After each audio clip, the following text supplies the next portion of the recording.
Rolling, go for it. Hello everybody. Good morning everybody. Good morning. Yeah, before I start my presentation, I want to get the level of the energy up because it looks like people are sleeping. Oh cool. Okay. That's my presentation, the role and responsibility of a citizen in a society. As they say, before you open your mouth, make sure you tell people who you really are. My name is Mohammed El Mansour Agal Mahmoud. I'm from Mali. Mali is in West Africa. Mali is one of the richest country and the poorest country at the same time in the world. Why did I say it's rich or poor? It's rich first. The land is rich. We got gas.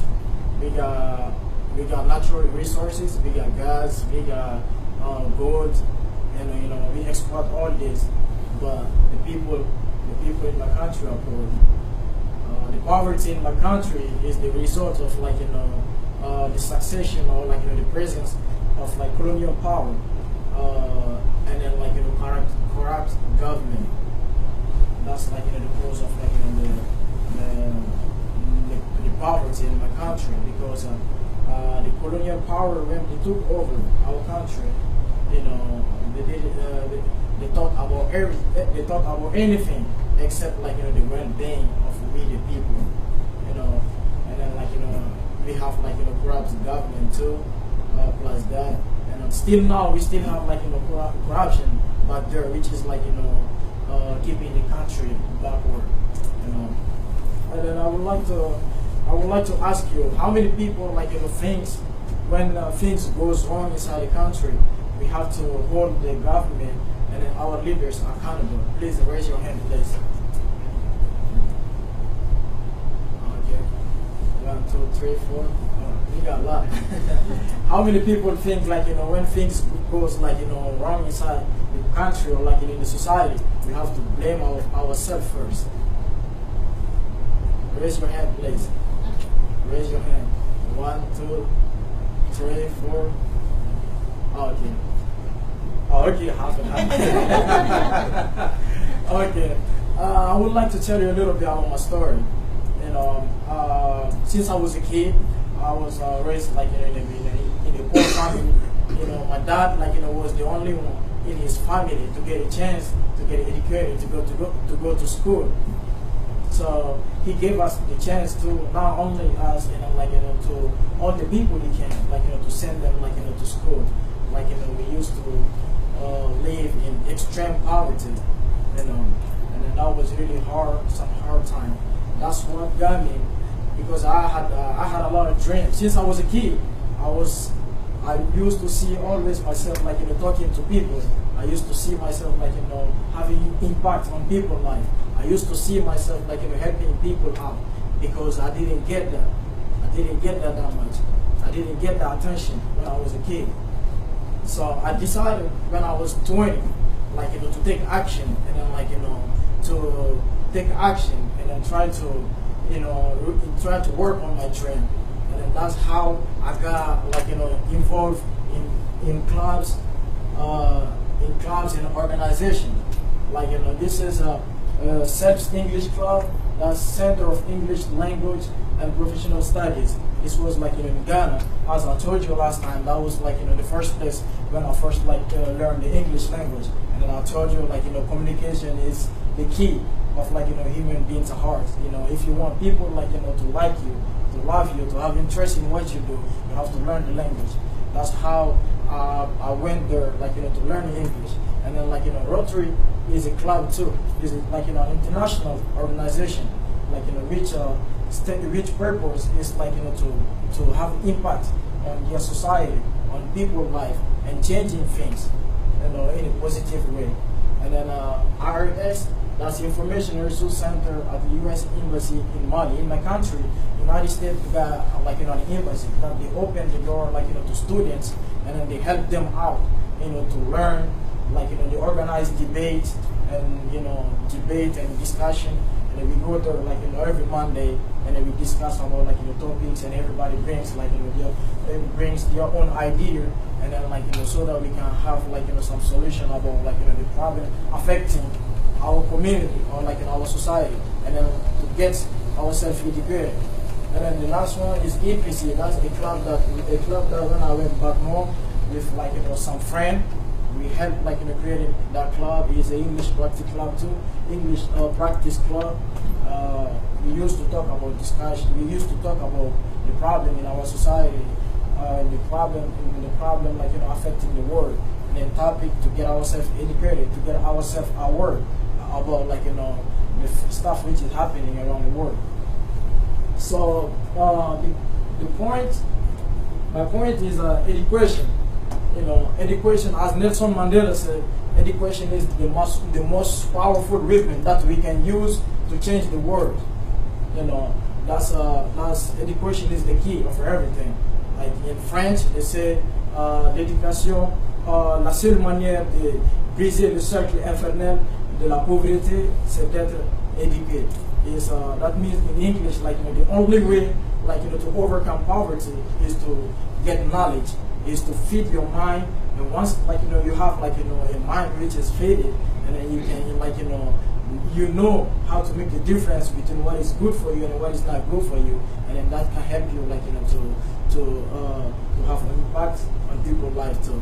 And then I bring today the Constitution of the United States. I would like to base on that. I got the Constitution of the United States, and then I got the Constitution of my country. Why did I bring this? Because I would like to talk a little bit about like how like the Constitution of the United States has affected like the people in the United States, and has affected like the people all around the world. Because the people use like the Constitution of the United States like to inspire them. Countries has like used the United States Constitution to inspire them to have like a kind of government. But I would like to ask you guys like a question: what is like the 3 words that the United States Constitution like says? 3 words. Yes, we the people. We the people. That's like the 3 words like that the United States Constitution said. The Constitution like unites all of us as a nation. But before it was a constitution, the United States was like 13 colonies, which was under like the rule of Britain. They were like the Britain was ruling them. They were like colonies, and then they didn't have like nothing to say, and they just have to watch like what the King George III said. That's what will happen in these colonies. And then in 1776, the 13 colonies has decided to fight, to get their independence, to get free from like from the Britain rules, which was imposing them whatever they want. And they said, we don't want to take this anymore. We have to fight to get our own independence. And that's how they fought like to get their own independence. That's how like our founders fathers like they decided to write the Declaration of Independence. Declaration of Independence, which said like all men are created equal. All men are born like and created equal with like natural right, to life, liberty, and like and to the pursuit of happiness, And then the United States Constitution, like they have divided the power in three branches. They say no longer we won't let anybody get like hold the whole power. We won't let anybody get like an absolute, like a total like power.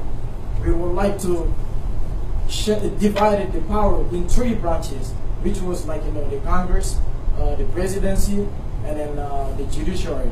That's why we have seen these past weeks or like past months when Donald Trump tried like to ban like 7 Muslim countries in the world, 7 Muslim countries or like 7 countries from coming to United States based like on terrorism and stuff.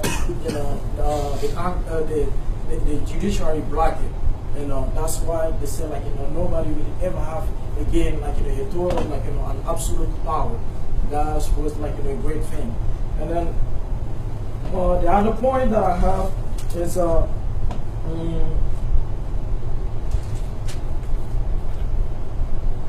yeah, that's how we have that's how they have set up for each one to have a right.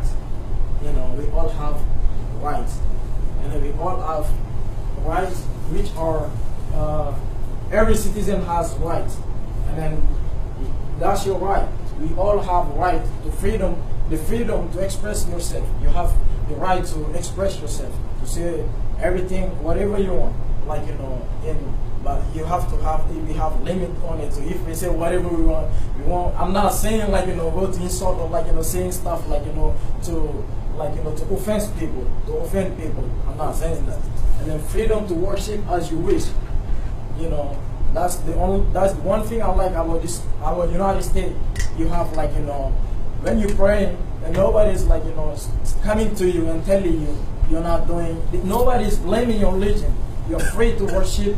Either you are a Muslim, either you Christian, either you Jews, or whatever religion affiliation you might be.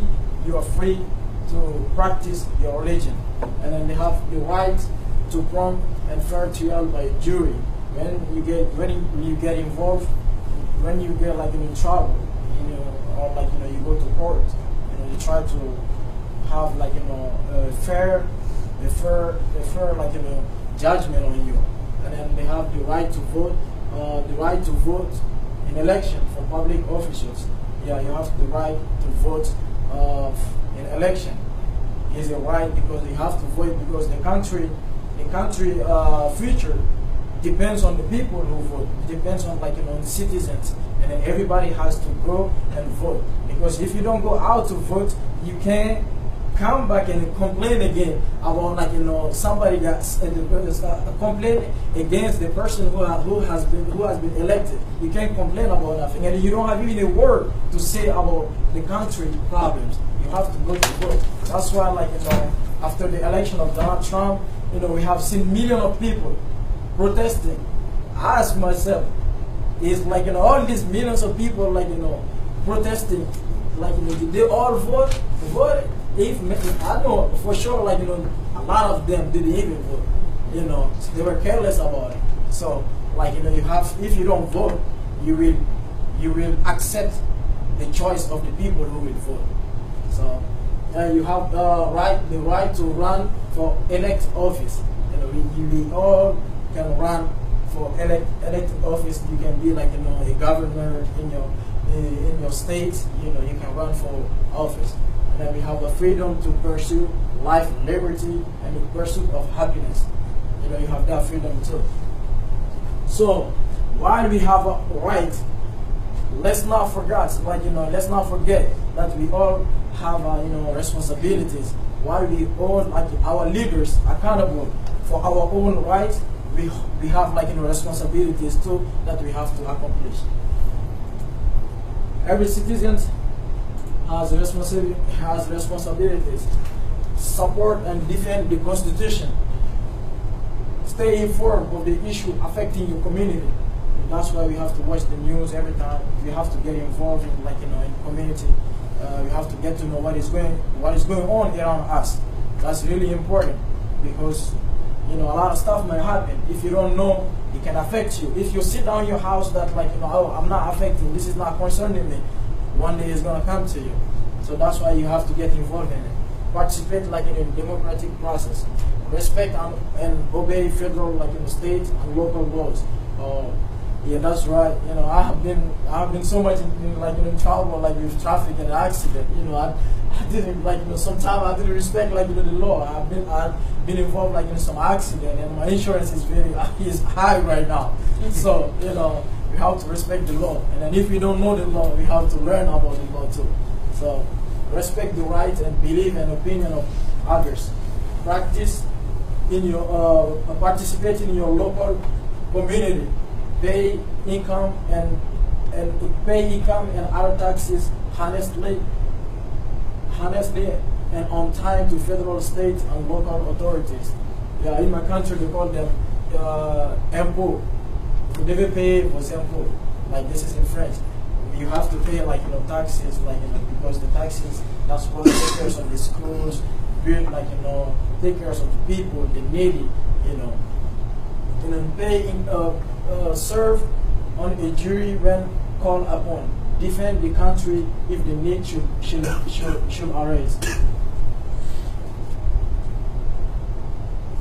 So my third point, that's like, global citizen, because I consider myself, above all that I say right now, I consider myself as a global citizen, because a global citizen is coming from, like, human race.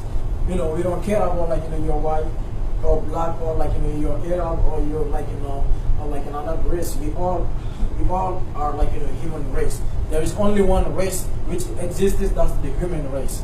That's why I consider myself as, like, a global citizen, trying to take action to change the things around me, and then have a positive impact on people's life. And then the key for that is activism.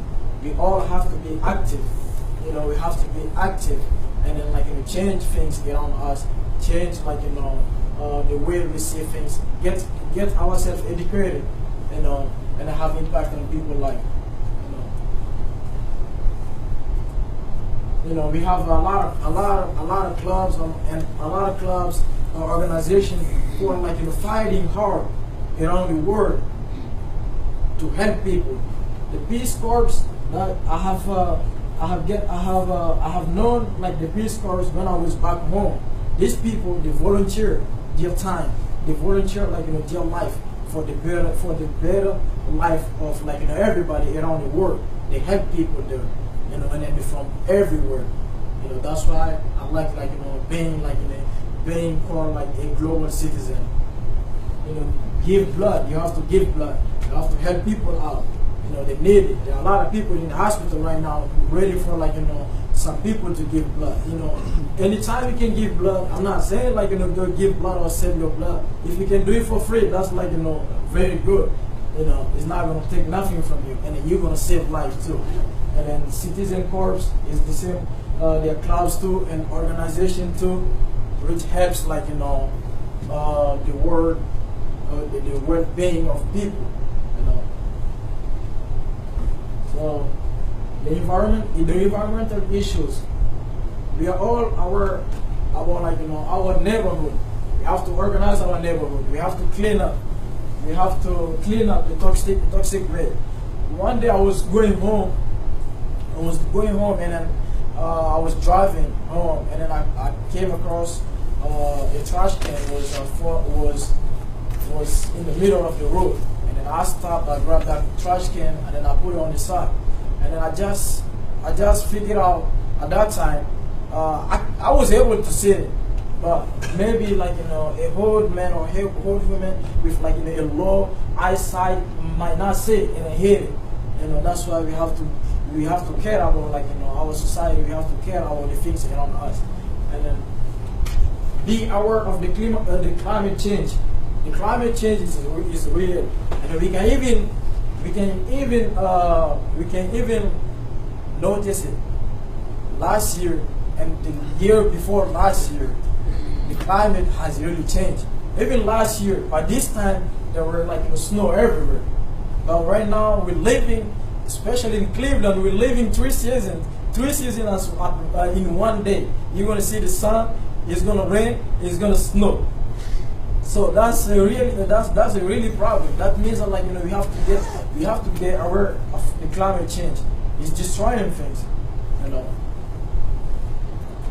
And then to abstract all that I said, if we are better off today, it's because of a lot of people who sacrifice their life, their time, for us to be here today, and to benefit from their effort. That means that, like, we have to try to develop ourselves, to better ourselves. As they did for us, we have to do it for the next generation. We must not wait for nobody, like, to do it for us. We have to do it for ourselves. There is, like, a proverb that says, like, necessity is the mother of invention. And then I have came across to learn too that necessity is not the mother of invention. The fact of not accepting things the way they are That's the matter of invention. Because when you don't accept the things the way they are, you're going to take action to change them. You know. Thank you very much. That was my presentation. If you guys have any questions, I like questions. Yeah. I just had a question. How does the Mali Constitution compare to the U.S.? Compared to U.S., they are similar. They are similar, almost the same thing. Just the articles are different, but they all say the same thing. And the structure of government, I know you said it's corrupt. Yeah. But there,